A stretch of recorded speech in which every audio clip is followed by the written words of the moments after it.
vamos a decir rojo violáceo, más o menos, que tiene el ápice puntiagudo muy definido.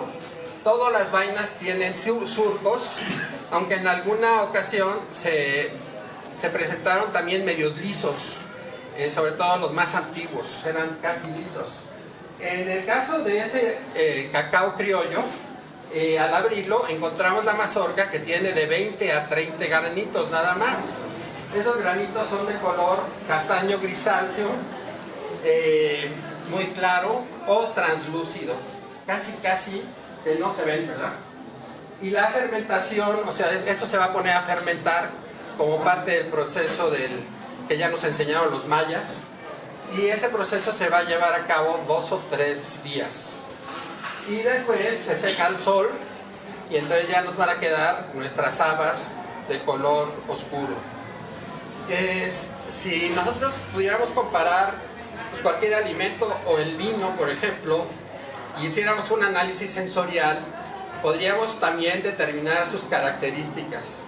Por ejemplo, en este caso tendríamos que el cacao criollo es de aroma dulce, es muy fácilmente detectable su aroma, casi no tiene amargor o amargura, porque tiene buen corazón. Además es de sabor muy delicado, recuerda mucho a la miel, al orosus, ¿verdad? Y a los frutos rojos, inclusive un poco al cuero. Siguiente. Otra variedad que llegó de fuera seguramente, y por eso le llamaron forastero, es esta otra que es de color amarillo verdioso y que ya también tiene de 30 a 40 gramos de cacao, pero ahora son color castaño claro, grandes, con forma muy definida los granitos, y además pues tarda en fermentar un poco más de tiempo porque son un poco más grandes, y el aroma es más perfumado, es de sabor frutal complejo, sabe a pan o un poquito a levadura, y también es ligeramente amargo. Siguiente. El trinitario es una variedad muy especial porque fue considerada de las mejores del mundo por los grandes paladares. Se dio efectivamente en la isla de Trinidad y Tobago, por eso se llama trinitario, y este cacao es de diferentes colores y sus granos son de formas irregulares y son de color castaño oscuro, redondos, ¿verdad? Y tiene su aroma parecido a la fruta, ligeramente ácido, sabe un poquito a miel o a cítricos, y también tarda en fermentar una semana o más. Siguiente. Fíjense qué maravilla. Cuando nosotros cortamos una vaina, a veces está amarilla o está verde, pero si la dejamos más tiempo empieza a oscurecerse. Esta es una vaina ya bastante oscura, que al abrirla encontramos esa blancura impresionante, que es un conjunto de azúcares en forma mucilaginosa, algo pegajoso que está rodeando toda la mazorca. En Tabasco, y alguna vez hicimos aquí algunas pruebas, preparamos primero una degustación de los granos así crudos, y entonces esto sabe un poco como a mamey, pero si lo hacen ustedes con agua y hielitos, así un licuado, queda verdaderamente maravilloso. Le llaman cacalote en Tabasco, pero es algo verdaderamente delicioso, porque es así como un sabor muy delicado. Pero déjenme platicarles una anécdota, una vivencia. Alguna vez me invitó Alicia de Ángel a dar una plática sobre el mole a un congreso de Puebla, pero a Patricia Quintana le tocó el tema del chocolate y me dijo: oye, ya que vas a dar el tema del mole, ¿qué te parece si me ayudas con el chocolate y también te avientas algún rollo? Y entonces pues dije, pues vamos. Y entonces resulta que ella invitó a una magnífica cocinera que es muy famosa en todo el mundo, menos en México. No sé si ustedes han oído hablar de ella, se llama Abigail Mendoza. Ella tiene un restaurante por allá en Oaxaca, ¿verdad? Algo maravilloso, que cocina extraordinario. Y entonces, bueno, ella nos preparó ahí un chocolate a su manera. Entonces sacó la mazorca fresca, bueno, no ahí, sino en su casa, sacó la mazorca y la puso enterrada en piedras durante un mes. La sacó, entonces ya lo blanco se siguió siendo blanco, pero si uno lo tocaba se hacía como si fuera cenizas. Entonces esa los puso en un recipiente, esos verdes que hay en Oaxaca, unas ollas muy bonitas de cerámica oaxaqueña, y con un molinillo de los que hay en Oaxaca que miden como 2 metros de distancia, empezó a darle, pero con hielos. De tal manera que al rato eso era una espuma tan blanca como la de la cerveza. Algo verdaderamente extraordinario. Y otra señora junto se puso a hacer un atole, un champurrado. La palabra champurrado es muy, muy interesante, ¿verdad? Quiere decir mezcla de dos cosas, la masa y el cacao. Entonces yo champurro, tú champurras. El champurrar es un verbo que quiere decir mezclar, ¿no? Entonces vamos a champurrar. Entonces se puso a champurrar y también a darle con el molinillo, pero no mucho, de tal manera que hizo un atolito maravilloso, un champurrado, bien negro, negrísimo. Y entonces nos va sirviendo en una jícara, eso hirviendo, calientísimo, negro, y encima la espuma helada blanca. Era como un deleite para Ferran Adrià o para Heston Blumenthal o cualquiera de esos de la cocina molecular, porque era chaud froid, o sea, caliente y frío, era espuma y era todo prehispánico. Algo verdaderamente maravilloso. Bueno, siguiente. ¿Qué es la fermentación? Bueno, decíamos que estos granos contienen una gran cantidad de azúcares, siguiente. Y entonces van a ser atacados por levaduras y bacterias. No les digo todos los nombres, hay muchos. Pero bueno, todas esas que van a transformar los azúcares en alcohol, dióxido de carbono, como si fuera pan o como fuera vino. Y si llega a tener cierto nivel de alcohol, pues se hace vinagre. Siguiente. Ahí está más obvio. Entonces las levaduras transforman los azúcares en alcohol, dióxido de carbono, después llega el acetobacter, otra bacteria, y lo transforma en vinagre, ácido acético. Y por otro lado, las bacterias lácticas hacen lo mismo que el yogur, es decir, van a tomar los azúcares y lo van a transformar en ácido láctico. Entonces ahí queda bastante agrio aquello. Es una reacción exotérmica, es decir, produce calor, mucho calor en la masa. Y al producir calor, la grasa interna del cacao se va a fundir. Y por otro lado, todas las reacciones químicas que empieza a haber son maravillosas. Empieza a haber toda la descomposición, por ejemplo, de los polifenoles, todo eso, los flavonoides. Empieza a haber transformaciones de sabor y también de color, y se empieza a oscurecer.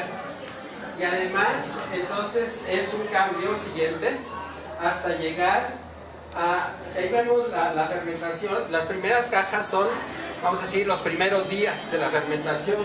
Los que están más del lado derecho son ya pasados los 3 días, entonces ya está más oscuro. Siguiente.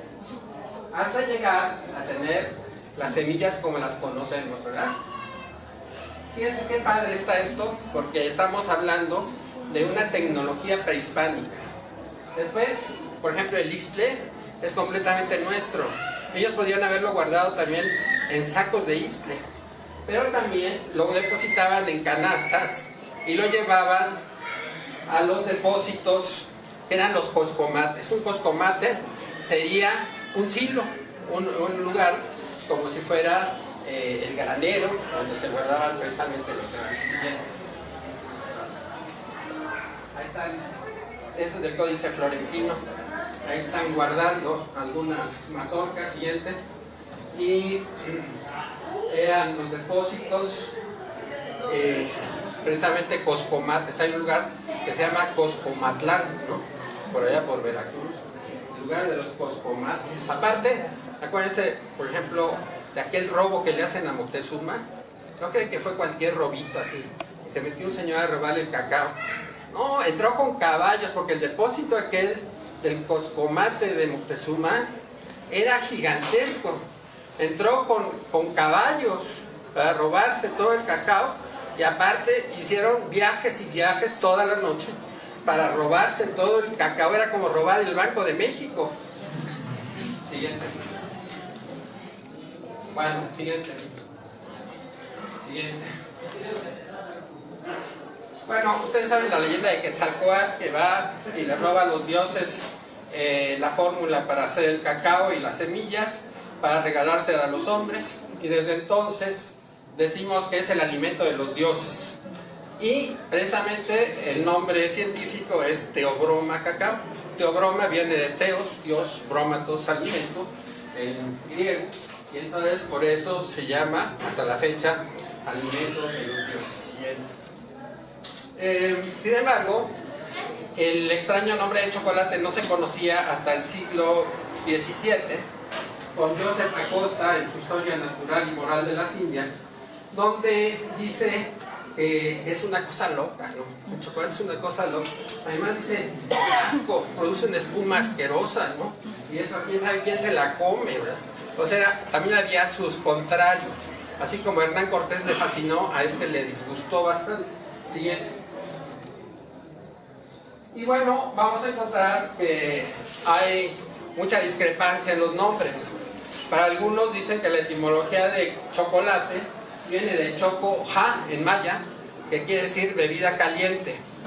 Otros dicen que quiere decir choco-ach, como que sea agua ácida, agua agria. Atl quiere decir agua, choco, ácido. O Atlaquetzal, esta es una cosa muy interesante. Bueno, primero Salvador Novo nos dice, chocolate viene de choco-choco, la onomatopeya del sonido de mover el chocolate en el molinillo. Esto es cosa que me parece fascinante, pero pues no tenía ninguna razón.